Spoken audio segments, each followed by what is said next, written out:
Apple lost the AI race. Say that sentence to anyone who follows tech right now and they will nod immediately. Siri still can't hold a real conversation. Apple Intelligence launched to some of the most underwhelming reviews in the company's history. OpenAI, Google, and Anthropic are years ahead on raw capability.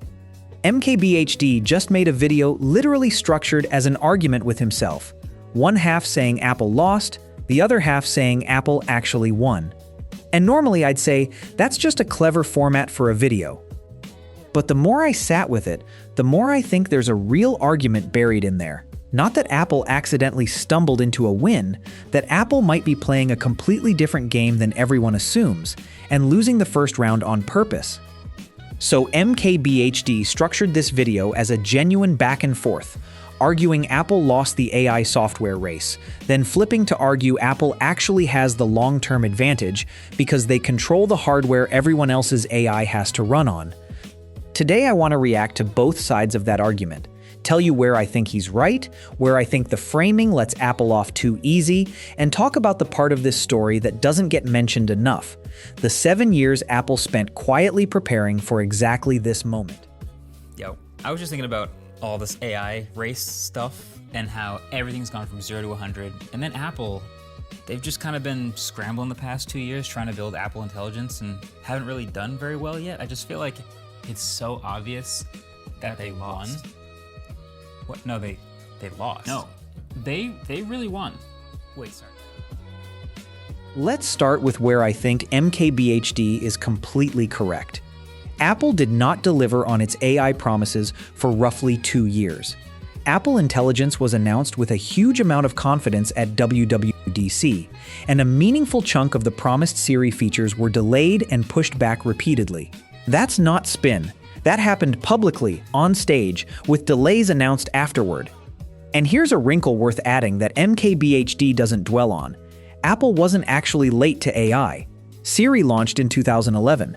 Before Google Assistant, before Alexa, Apple was first, and then spent over a decade watching competitors pass them while Siri barely evolved. That's a more damning story than Apple is late. Being early and still losing the lead is a leadership and prioritization failure, not a timing problem. If Apple genuinely didn't see this coming, that's a much bigger red flag than simply being a follower. Now here's the part of the video I actually find interesting, the idea that there are two separate races happening. Race 1 is who builds the smartest model. OpenAI, Google, Anthropic are duking it out there, and right now Apple isn't seriously competing in that race. Race 2 is who owns the device that AI has to run through to reach a human being, and Apple has controlled that race completely for almost 2 decades. The analogy that gets used is landlord versus tenant. OpenAI and Google can build the smartest AI in the world, but if the primary way people access it is through an iPhone, Apple still controls the front door. They can set the terms, they can take a cut. They already do exactly this with the App Store, and reportedly Apple receives billions of dollars a year just for being the default search engine on iPhone. The same playbook could apply to whichever AI becomes the default assistant on a billion devices. That's a real strategic position. It's not nothing. But here's my honest pushback. This argument works beautifully as a defense after the fact. It's much easier to say Apple is playing the long game once your short game has clearly stumbled. If Apple Intelligence had launched flawlessly, nobody would be constructing a two-race theory to explain anything. The theory exists because the product underperformed and someone needed a story where that's still a win. Sometimes a strategic retreat is a strategy. Sometimes it's just a retreat that got rebranded afterward. Here's the angle from all of this that I think deserves way more attention than it's getting. Apple has been putting dedicated neural engine chips into their silicon since 2017, years before ChatGPT existed, years before most people had ever heard the term generative AI. That's not a company scrambling for 2 years. That's a company that spent 7 years quietly building the hardware foundation for on-device AI processing, long before the software caught up to justify it. Whether that was foresight or just general chip improvement that happened to line up nicely with the AI moment, genuinely hard to say for certain. But it does complicate the Apple got caught flat-footed narrative. The hardware groundwork was already there. What was missing was the software layer to actually use it well, and that's the part that visibly stumbled. There's also a real tension baked into Apple's own positioning here. Training a genuinely powerful AI model requires enormous amounts of data. Apple has spent over a decade building its entire brand identity around privacy and minimal data collection.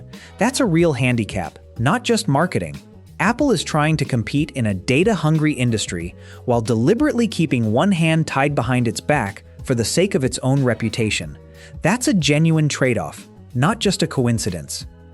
Now, I do want to flag one thing. MKBHD and a lot of commentary around this leans on the idea of OpenAI building its own hardware, sometimes framed as an iPhone killer. Sam Altman has publicly discussed working with former Apple design lead Jony on some kind of AI hardware device.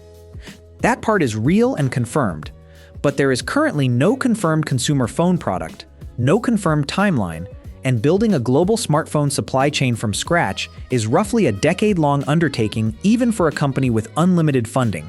Apple took years and immense resources to build the manufacturing relationships it has now. So treat the OpenAI phone as a real ambition worth watching, not a near-term threat to the iPhone. That distinction matters if you're trying to figure out how worried Apple should actually be right now. So here's my real bite on this. MKBHD's self-debate format is genuinely clever because both halves of the argument are true at the same time. Apple's AI software has been underwhelming, and Apple's hardware position is genuinely strong for the long term. Those aren't contradictory.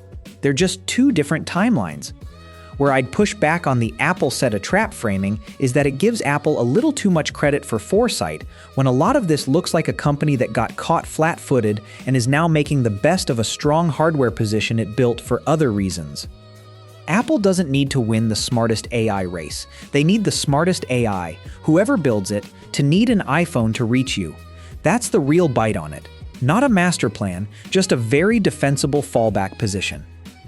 Would you actually switch away from the iPhone for a genuinely smarter AI assistant?